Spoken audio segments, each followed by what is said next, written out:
इंसान के हाथ का वो हिस्सा जो दौलत को तादेर कायम रखता है, वो हाथ में ज़ोहरा का उभार है। तो आज हम आपको बताएंगे कि ज़ोहरा का उभार किस तरह से हो कि वो दौलत की एक वाज़ेह निशानी बन जाए। अंगूठे के नीचे और जिंदगी की लकीर की नस्ब की तरफ जो हिस्सा उभरता है, इसको ज़ोहरा का उभार कहते हैं। अगर ये हाथ की दूसरी जगहों से ज्यादा उभरा हुआ हो तो इसका मतलब ऐसे इंसान के हाथों में दौलत तादेर ठहरेगी। लेकिन अगर वहाँ से माइनस के निशानात जिंदगी की लकीर या दिल की लकीर को डिस्टर्ब करते हैं तो इसका मतलब इसका लक दौलत के हवाले से स्ट्रॉन्ग तो होगा, लेकिन मसाइल इतने होंगे कि इनकी दौलत उन मसाइल में और एहसासात में उलझेगी। तभी ऐसे इंसान को चाहिए कि जब भी सुबह उठे अपने हाथ को सामने रखे और उस पे या रज़्ज़ाक़ हो या मुइज़्ज़ या फत्ताह हो या अल्लाह 27 मरतबा दम करे और फिर ये दुआ मांगे कि ऐ अल्लाह मुझसे वो फैसले करवा,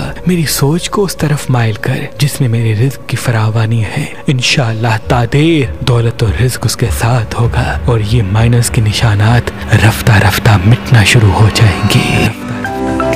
To watch more videos, please subscribe to our YouTube channel and click the bell icon.